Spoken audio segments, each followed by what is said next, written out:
Hello again, Dylan here from AYCB, and whether it's a new trend or just pure coincidence, there has been a resurgence in the trick-taking genre. It started with Fox in the Forest, kind of bringing it back to life a little bit, or introducing it to people who maybe hadn't played them before. And then Fox in the Forest Duet really started to put a spin on it and show that trick-taking games can be reinvented in a way. And The Crew is a game that has just kind of taken that reinvention to the next level. And I would say even come as close to mastering it as possible. This takes a genre you're familiar with, like trick-taking, very simple mechanics, and it just keeps that really great simplicity in the game that they can be played in like 10 minutes, and it just injects it with this mission-based structure, and it's just a joy to come back to, especially if you can keep playing with the same group. I can't stress how much I love this game, and I'm super excited to tell you all about it.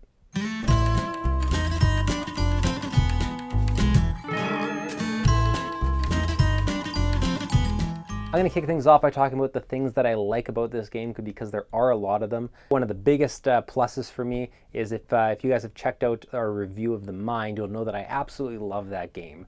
And this game honestly feels like a trick-taking game smashed together with The Mind.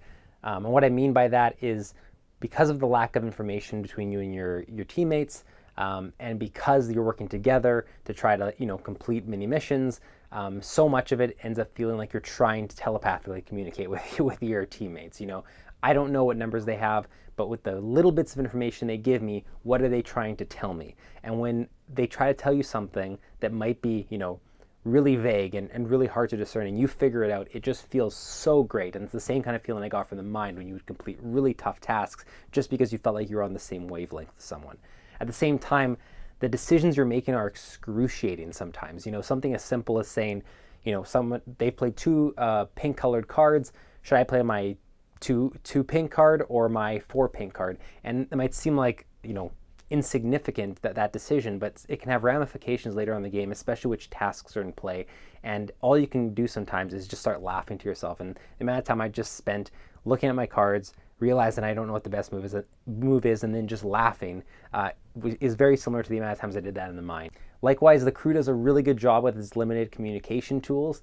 Speaking, of course, of the communication token, you can communicate with your teammates using it, but it's very minimal and it's never quite black and white. So even something saying, I have the yellow 9 and it is the highest card in my hand, that can mean so many different things depending on the mission, depending on what you're trying to accomplish, depending on people's hands. There's subtleties there that are hard to even describe, but as you start to play, you realize them, and that's where the genius of that communication really starts to come into play.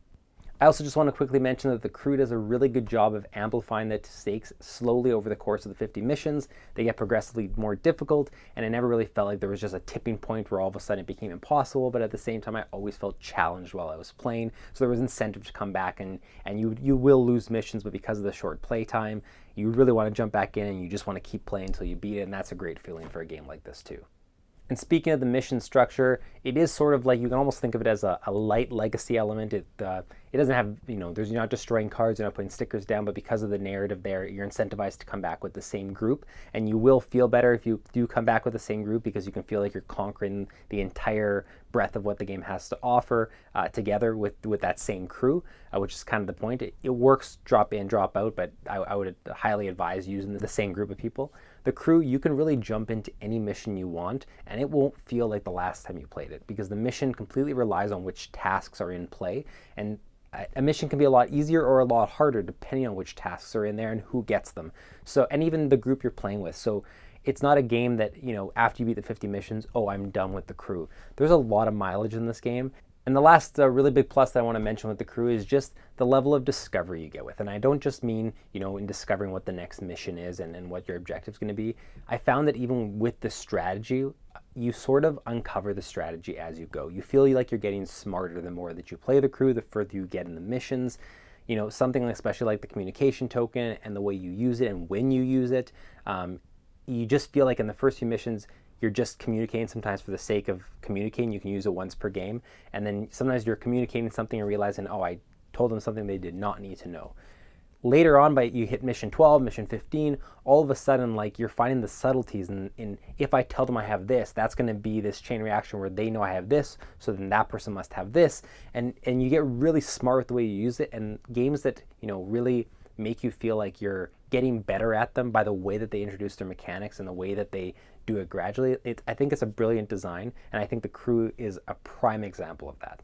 So I'll mention just a couple cons about the game, nothing really over the top. I didn't come into this game expecting to be blown away by the art, but the crew, because it's in space, there's a lot of dark tones. Everything's a bit, what you'd expect from a space-oriented card game. Many of the cards, they have different images on them, but I couldn't tell you what the image on a yellow 7 is compared to a yellow 3, because they're not, I wouldn't say, super memorable. The artwork all is done very well. It's not like the artwork is poor. It's just not the most memorable game in terms of the way it looks. Another really minor gripe, and it's a weird one because it doesn't always come into play and it might not even ever affect you, is that because the missions are different every time you play them in terms of the tasks that come out, really dictating how difficult or how easy they are, there is the opportunity or the detriment that you could play a mission that is supposed to be difficult and you just cruise right by and you feel like you weren't challenged, or a mission that should be easy and you just keep getting frustrated because the tasks you're drawing out are just super unfair in the way that they're being dealt. There's the potential for it to be either frustratingly hard or frustratingly easy because of that. Again, they even mention this in the rulebook. It's just part of the design, and there were missions that we played that I felt like, oh wow, like we got really unlucky with that layout. It's going to happen. It never ruined our experience. The games are so quick that it's it's not like you're losing an hour of time that you felt was unfair. You're losing 5-10 minutes. It might sound like I am gushing about this game, and you know what, I kind of am.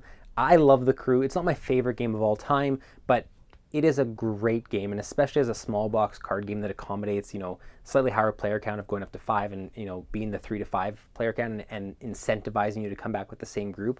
I think it's unique in that sense because a lot of times when I'm getting the same group together, we're playing games like Gloomhaven or Charterstone or Pandemic Legacy. If it's specific to, it has to be that group. It's usually one of these bigger games. And I find that you could even have a session of one of those bigger games going and also be playing the crew with that group, because you could knock out a couple campaigns or a campaign of Gloomhaven and say, hey, before everyone takes off, let's do a 10-minute couple missions or a mission of the crew. And I think that's a great idea. Or you can just get together and crush 10 missions of the crew and be satisfied as well. So I really love this game. I have very little bad to say about it, especially because of how inexpensive it is too. I don't think you can go wrong. If you have some people that are interested in trick-taking games, I think you should give it a shot. Go pick it for yourself. Let us know if you like the game and how we did in recommending it for you. If you want to see more content from us, go to allyoucanboard.com. Check out our YouTube channel for a lot more video content. And thank you so much for watching. We will see you next time.